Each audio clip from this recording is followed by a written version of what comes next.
behalf of the School of Pharmacy and Research, you all are welcome in this 3 days workshop program. Yesterday, 8 May is a workshop day. Yesterday, 8 May on the guest lecture on the process design and development for the entrepreneurial development, and today is the 9th May is a workshop, training from workshop on the fundamental of UV spectrophotometer by the mentors of Dr. Bhaskar Kumar Gupta, Principal School of Pharmacy and Research. And tomorrow is an 11th May is a scientific poster presentation competition. So now I welcome Dr. Bhaskar Kumar Gupta as a mentor for the demonstration for the UV fundamental of UV spectrophotometers. And I welcome all the faculty members and my dear students. So now I request to Dr. Jitin Bajaj sir to please present this happening to Dr. Bhaskar Kumar Gupta sir.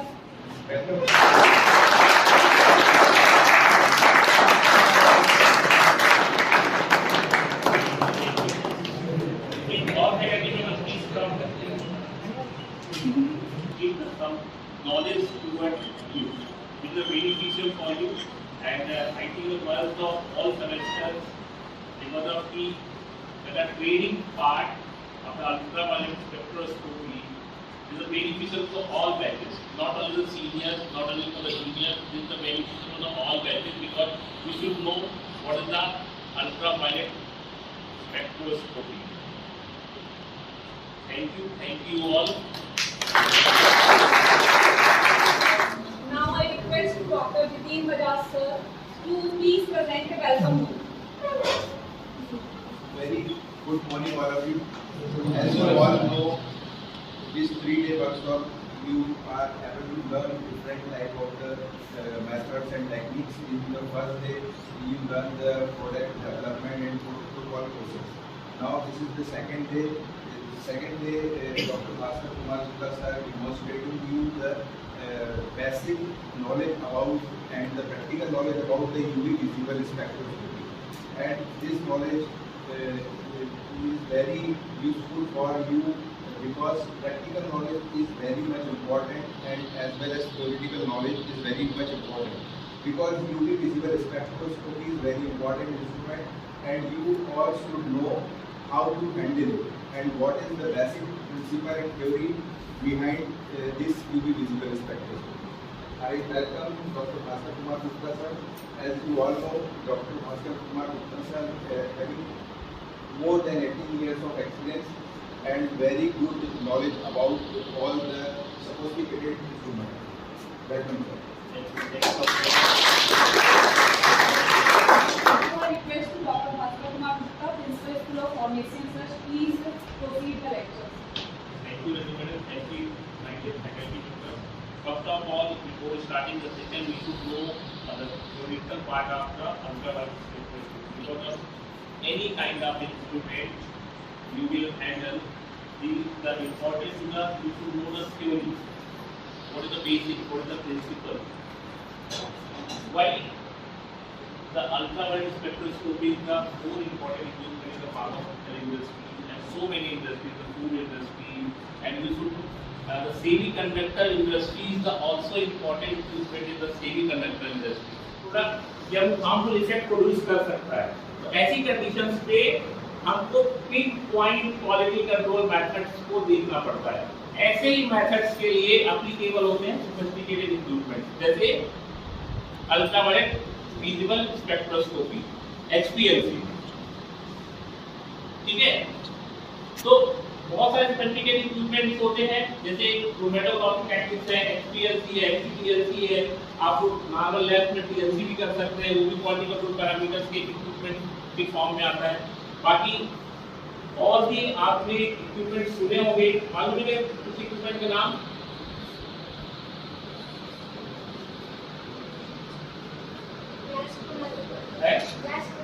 Gas chromatography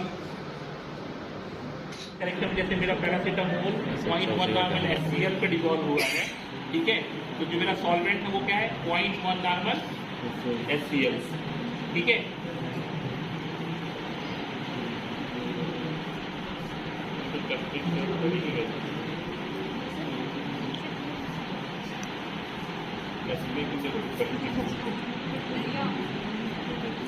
और इसको याद रखना कि ये reference है ना, तो पहले इसको भी ब्लैंक ठीक करने है। के लिए रेफरेंस सेट आएगा। ये क्यूबिट पकड़ने की भी एक टेक्निक है कि आपको जो ट्रांसपेरेंट साइन है ना, क्यूबिट में जो ट्रांसपेरेंट साइन है उधर हाथ नहीं लगाना है। क्यों? क्योंकि नहीं तो उसकी फिंगरप्रिंट का कोई आपका एक वो फिंगरप्रिंट जनरेट होगा और वो भी एब्जॉर्प्शन में इंटरफेयर करेगा। ठीक है, वैसे पकड़ा आपने पेपर लिया, ठीक है, और ऐसा क्लीन करना है। ठीक है, ये बस हाथ आप ऐसा मूव कर सकते हो, नहीं तो आदत में जैसे इधर पकड़ लिया फिर ऐसे साफ किया फिर ऐसे साफ किया, मतलब आपके टाइम कंज्यूमिंग भी होगा, सही टेक्निक भी होगा। ठीक है, ये लिया। ठीक है, ये क्यूबिट भी कॉस्टली है, तो एक तरफ हमने इसको रख दिया। अब इसमें देखो कि इसमें वन साइड ही होल होगा।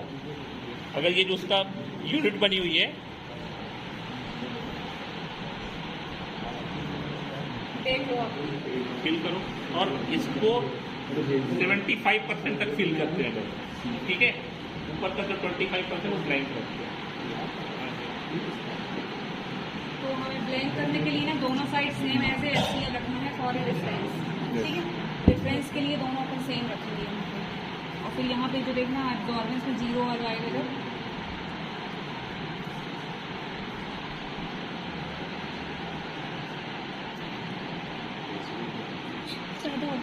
ठीक है, ठीक है, उससे यार ये पहली बार में ऐसे ही होगा। पेपर से इसको करो साफ, पूरा ट्राई कर लेना।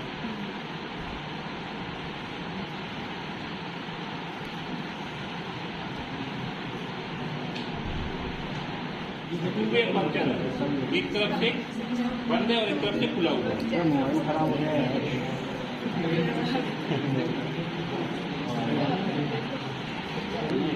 फिल करो और इसको 75% तक फिल करते हैं लोग। ठीक है, ऊपर तक 25% वो ब्लैंक रखते हैं। तो हमें ब्लैंक करने के लिए ना दोनों साइड सेम ऐसे रखना है फॉर रेफरेंस। ठीक है, रेफरेंस के लिए दोनों अपन सेम रखेंगे यहाँ पे, और फिर यहाँ पे जो देखना एब्जॉर्बेंस में 0 आ जाएगा जब,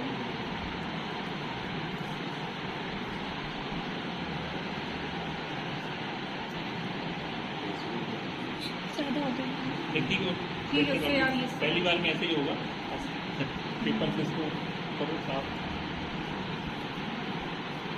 पूरा ट्राई कर लेना।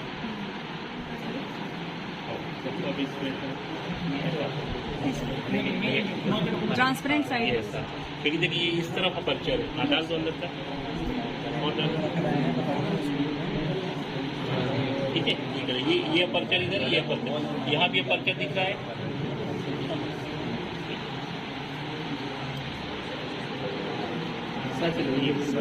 दिख रहा अपर्चर, वहाँ पे लैंप यहाँ बर्न होता है, यहाँ से लाइट आती है। ठीक है, इधर जाएगी, यहाँ डिटेक्टर होगा। ठीक है, ये दोनों पे सेम है। क्लियर? ये base line correct, base line correct, क्योंकि वेवलेंथ ऑटोमेटिक फीड करी हुई है हमने पहले 200 से 800 नैनोमीटर तक। ठीक है, अब इसको बेस लाइन करेक्शन पे हम जा रहे हैं। मतलब क्या होगा? ये जैसे यहाँ लिखा था ना बेस लाइन करेक्शन, तो वो F1 में बेस लाइन इक्विवेलेंट, तो मतलब F1 की काम करेगी इसके ऊपर से। करेक्शन हो गया। अब आपको सैम्पलिंग करनी है। सैम्पलिंग के लिए मैंने एक क्यूबिट को as a standard base line correction के लिए रखा हुआ है, क्योंकि जब भी वो स्कैन करेगा, दोनों को स्कैन करेगा, लेकिन वो उसका स्कैनिंग जो मटेरियल होगा उसको माइनस कर देगा रीडिंग को। ये मैंने एक क्यूबिट निकाल ली। ठीक है, ये है ना बेस। तो दूसरा प्रिंसिपल ये कहता है कि जिस भी मटेरियल को क्यूबिट में या फिर जिस भी सोल्यूशन को क्यूबिट में डालना है आपको, तो पहले एक बार उसी सोल्यूशन से आपको उसको रेंज करना है। तो जैसे मैंने ये लिया कितना, क्यूयूजी पर एमएल का कंसंट्रेशन है ये। ठीक है, 2 माइक्रोग्राम पर एमएल पे कंसंट्रेशन हमने बनाया हुआ है, जो कैलकुलेशन हम बात कर रहे थे। ठीक है,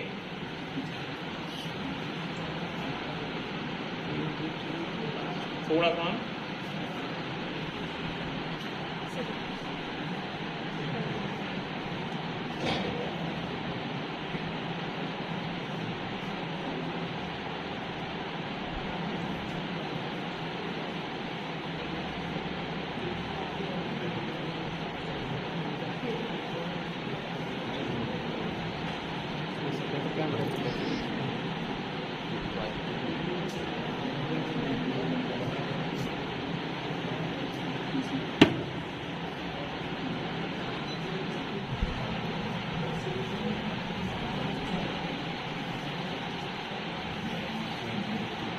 ठीक है, वेवलेंथ हमने कितनी निकाली थी पहले आईपी के थ्रू 245, ठीक है, आईपी के थ्रू हमने फीड करी हुई है 245 लैम्डा मैक्स मैंने फीड करी हुई है, ठीक है। तो उस पर जो एब्जॉर्प्शन दिखा रहा है वो कितना दिखा रहा है 0.187। तो इसको ना आप लोग अलग से नोट करके ठीक है लिखते जा सकते हो। ये तुम्हारा कंसंट्रेशन है, जो डिफरेंट कंसंट्रेशन के अपन बनाए हैं, और ये जो सर निकाल रहे हैं वो एब्जॉर्बेंस है। तो 2 ml पे कितना आ रहा है, 2 माइक्रोग्राम पर ml पे 0.187 है ना, इसका कंसंट्रेशन आप लिख लो 0.187। सेम ऐसे ही आप उसको स्टैंडर्डाइज रखा है, उसको टच नहीं करना है। अब 2 वाला हो गया, ये हो गया ना, 4 का है ना। और चाहिए उसके ऊपर लिखा है। अच्छा दोबारा नहीं बनाएगा, कम ना हो जाए ये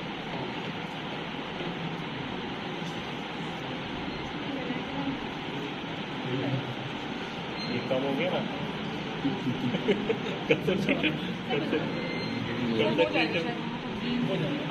हो जाएगा।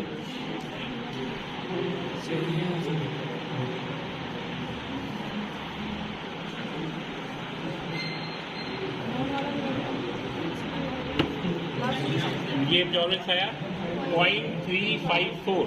देखते जाइए चेंज होते जाएगा आपका, है ना। जो एब्जॉर्बेंस है वो तुम्हारी बढ़ती जाएगी, है ना। 0.354। देख लिया ना सबने, कंसंट्रेशन लिख लिया आपने? जी सर।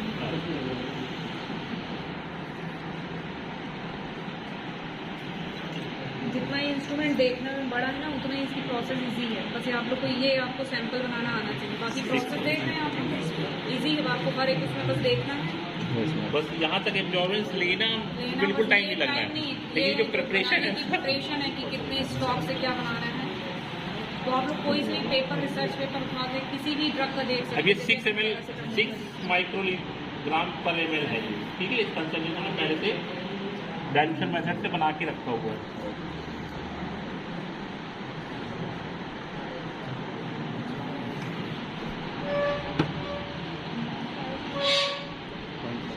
.530, ठीक है। अभी अब तक हमने 3 रीडिंग्स ली हैं, किसकी? 2 माइक्रोग्राम पर ml की, 4 माइक्रोग्राम पर ml की, 6 माइक्रोग्राम पर ml की। अभी इसमें आपको सिमिलरिटी क्या दिख रही है, देखो जरा तीनों रीडिंग्स में। मैडम रीडिंग एक बार रिपीट करें। 2 ml की है 0.187, 4 ml की 0.354 एंड 6 की है 0.531। कुछ सिमिलरिटी दिख रही है क्या? मन में अगर मैथमेटिकल सोचो कुछ। सर कंसंट्रेशन के साथ उसका वो बढ़ रहा है थोड़ा। आप देख रहे होंगे कि जैसे जैसे कंसंट्रेशन बढ़ रहा है, देखो 2, 4, 6, तो इसकी रीडिंग भी ऑटोमेटिकली उसी रेशियो में बढ़ रही है। देख रहे होंगे ना, सर जैसे वो क्योंकि डबल है तो पहले कितनी आई? सपोज करो इसको 18 की टेबल पढ़ लें, अगर 18 की टेबल पढ़ लें, 18 36 के आसपास आ गई, 54 के आसपास आ गई। कंसंट्रेशन भी कितना बढ़ रहा है? 2, 4, 6। तो उसी के अकॉर्डिंग में सिमिलरिटी आ रही ना आपको।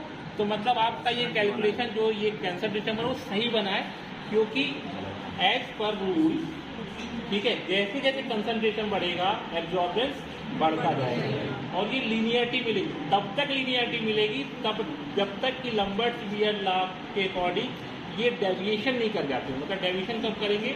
तो वेरी हाई कंसंट्रेशन हो जाएगा, एब्जॉर्बेंस 100% पहुंच जाएगी। एब्जॉर्बेंस 100% पहुंच जाने के बाद क्रोमोफोर का रोल खत्म होने लगता है, और एब्जॉर्बेंस का एक मैनर नहीं बचता, एक पैटर्न नहीं बचता एब्जॉर्बेंस का, ठीक है। इसलिए वो डेविएट कर जाते हैं। तो जो ग्राफ बनता है हमेशा वो ऐसा लिखा जाता है, और फिर एक टाइम के बाद वो ऐसा डेविएट कर जाता है, ठीक है। तो इसको बोलते क्या है? लंबर्ट्स बियर्स लॉ डेविएशन, ठीक है।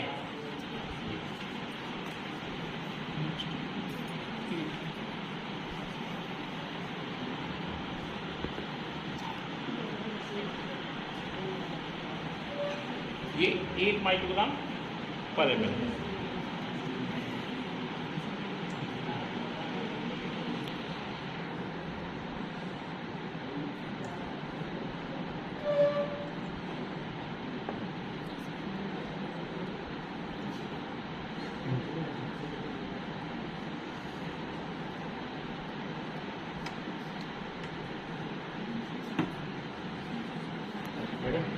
0.693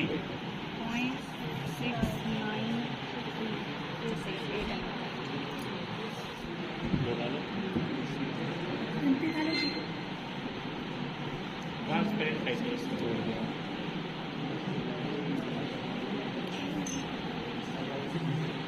मतलब इस तरह तो क्यूरेट अगर गिरेगी तो टेबल पे गिरेगी।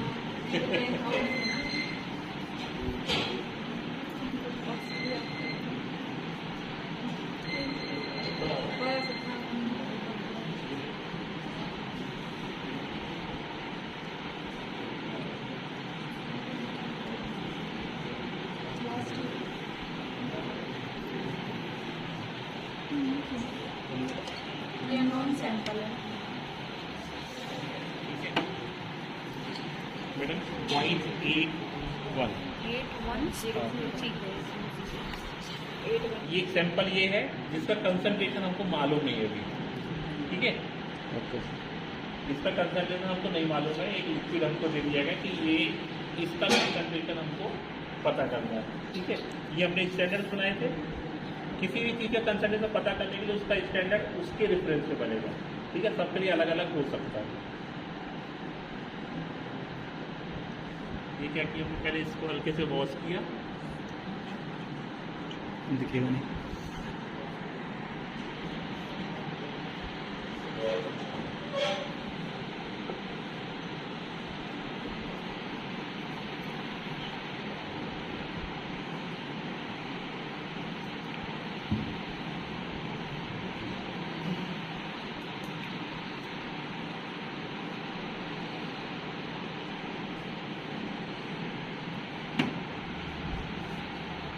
रीडिंग है 0.4867 अब हमारा एब्जॉर्बेंस हो गया, ठीक है। अब देखो यहाँ पे दिख रहा है ना, percentage of transmitted oblique absorbance,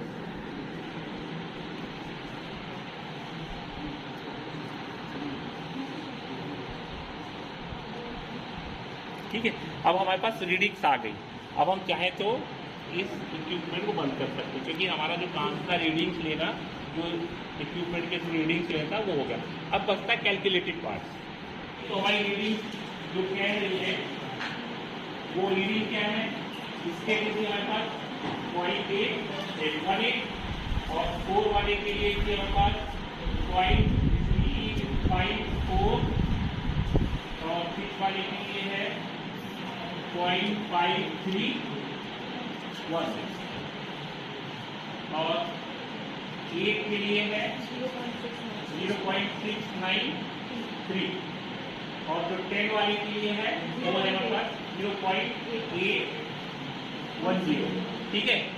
अगर ग्राफ प्लॉट नहीं करना है, ठीक है, कि हमारा प्रैक्टिकल सही है कि नहीं, वो यहीं से क्लियर हो जाता। अगर एब्जॉर्बेंस और कंसंट्रेशन एक दूसरे के पैरेलल चल रहे हैं, ठीक है, तो यहीं से दिख जा रहा है। देखिए 18 की अगर टेबल आप पढ़ोगे तो ऑटोमेटिकली हल्का सा फिगर आपको मिल जाएगी, तब हमारा लीनियर जाएगा, ठीक है। यहाँ पे जो रीडिंग है ये हल्का सा वेरिएशन नहीं कर सकते कि ह्यूमन इरर सबके साथ हो सकता है, ठीक है।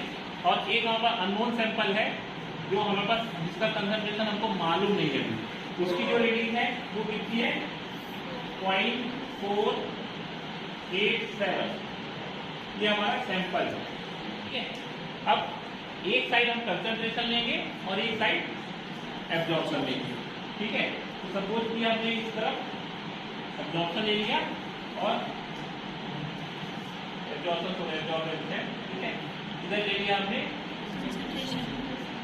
कंसंट्रेशन ले लिया, ठीक है। तो इस पार्ट पे यहाँ पे 0 वैल्यू है, ठीक है। यहाँ पे 2468 का बना कंसंट्रेशन, ये 2 4 6 8 10, ठीक है। और वो आपका कर्व ऐसा है, ये लाइन इसके अकॉर्डिंग। अगर इन रीडिंग को हम इस ग्राफ पे प्लॉट करते हैं, एक्चुअली प्लॉट करते हैं, ठीक है, ये तो समझाने का वो है। अगर एक्चुअली प्लॉट करते हैं तो ये ग्राफ आ रहा है, ठीक है। जब आप फुल लंच टाइम पे था आपका, तो उस समय भी सेम रीडिंग हमारे पास आई थी, 2 ml के लिए 0.18 आई थी, ठीक है। 3 4 तो 6 के लिए 0.52 और 8 के लिए 0.67 और 10 के लिए 0.78। तो नियर अबाउट ये सारी रीडिंग मैच करेंगे।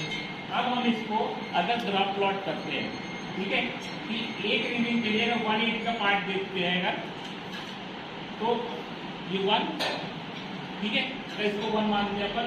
तो 8 कहाँ पे आएगा, इधर का 1/8। 2 की डिफरेंस के लिए यहाँ पे हमने पॉइंट रखा, ठीक है। 4 के लिए जो रीडिंग जा रही है कितनी, 3.5, तो 3.5 यहाँ के आसपास 4 के लिए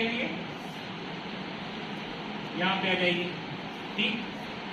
6 के लिए 5, 3, तो 1, 2, 3, 4, 5, ठीक है, ये 6 के लिए है, तो आसपास यहाँ आएगी, ठीक है। ऐसे 8 और 10 के लिए आएगी।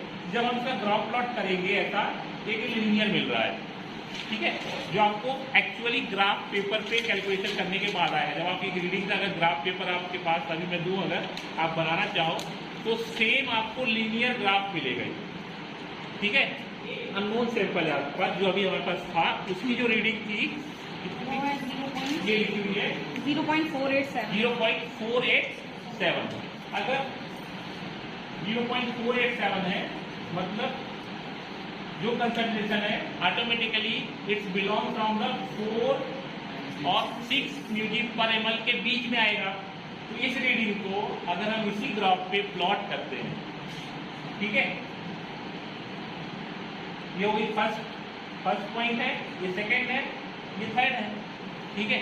अगर इसी रीडिंग को हम इस पे प्लॉट करते, सपोज करो कि 4, 8 है और इसकी कितनी 5, तो यहाँ पे 5 आएगा, तो इसके बीच में आएगी कहीं भी, और जहां पे भी ये पॉइंट बनेगा, जहां पे भी रीडिंग मैच करेगी, उस रीडिंग को अगर आप कंसंट्रेशन से मैच करते हैं, ठीक है, अगर नीचे तरफ लेके आएंगे तो ये जो अननोन सैंपल था अब अननोन नहीं रह जाएगा, क्योंकि इस ग्राफ के थ्रू आपको आपका प्लॉटेड एरिया पता चल जाएगा कि मेरे जो सैंपल एब्जॉर्बेंस आया उसका कंसंट्रेशन कितना है।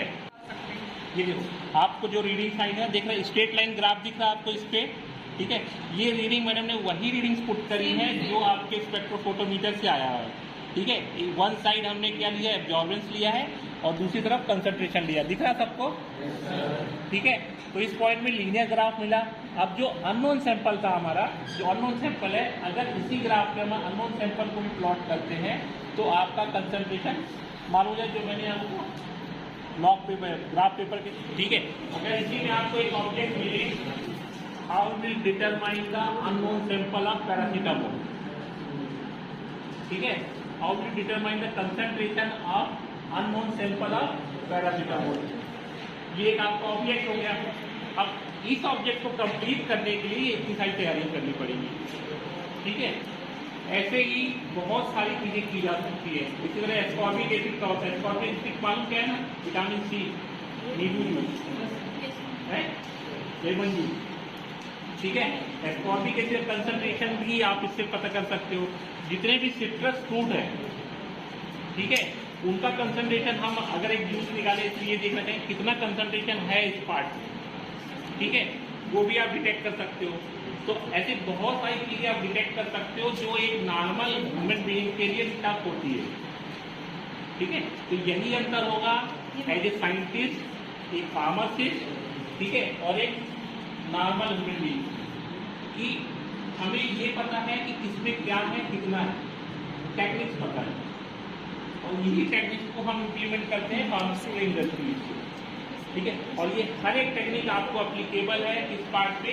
जब आप खुद का इंटरप्रेन्योर सोचो, कोई ऐसी जॉब सोचोगे या किसी ऐसे लीड कर रहे होगे जहां आपको अपनी परफॉर्मेंस शो करनी है, you have knowledge, straight line जा रहा, मतलब आप यहाँ पे मान सकते हैं कि प्रैक्टिकल एक्यूरेसी कितनी है, ठीक है।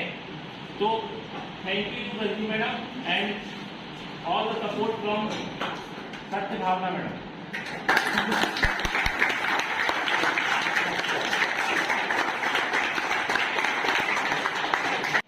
जैसा कि आप लोगों ने मॉर्निंग से लेकर अभी तक आपको यूपी का डेमोन्स्ट्रेशन दिया हुआ है, ये जो क्या यूपी है, इसका उसका आपको प्रैक्टिकल नॉलेज, जैसे अगर आप जॉब में भी अभी जाएंगे, अगर कोई अगर मैंने सपोज कर लीजिए कोई इंडस्ट्री में जाना चाह रहा है, इंडस्ट्री में जब आप जाएंगे जॉब करेंगे तो एक डिपार्टमेंट होता है उसमें क्वालिटी कंट्रोल।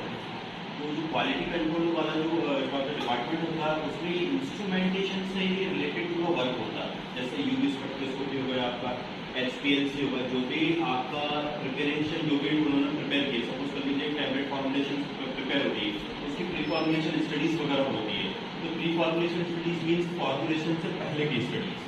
तो जब हम फॉर्मुलेशन से पहले की जो जितनी भी सारी स्टडीज करेंगे तो उनको अगर हमको क्या बोलते हैं कि उसके अंदर जो फॉर्मुलेशन डेवलप की, सपोज कर लीजिए उसके अंदर इम्प्योरिटीज है, अगर आप इम्प्योरिटी है तो इम्प्योरिटी नॉर्मल सी बात है, जब फॉर्मुलेशन डेवलप कर रहा है उसके अंदर इम्प्योरिटी आ रही है तो जो आपका एंड रिजल्ट होगा वो भी अफेक्टेड होगा।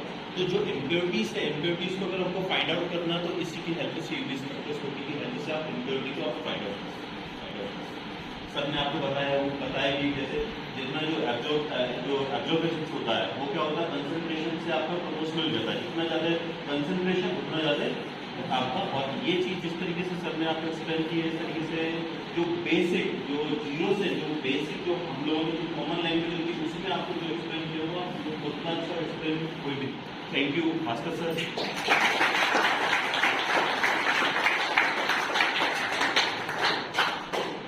इसलिए आप फीडबैक मैंने आपसे स्टार्ट करते हैं रिया।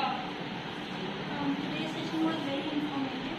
It is going to be very helpful for me and for everyone else in the future. And I wish that again this session is going to be held on in our college, maybe in future, so that we could be able to understand about any other instrument as well. Today we understood about everything, every topic. I think not everything, but at least we understood about the basic knowledge of the UV visible spectroscopy. और हम लोग को इतना अच्छा समझ में आया कि अगर हमको कल को कोई बोलेगा कि इसको कैसे हैंडल करना है, कैसे यूज़ करना है, तो हम बहुत ही ईजीली इसको कर पाएंगे। और thank you so much to the principal sir कि उन्होंने इतना ईजीली हमको, इतना अच्छे से हमको समझाया है इसको कि I don't think we'll be able to forget it any time in the future. Thank you. Thank you.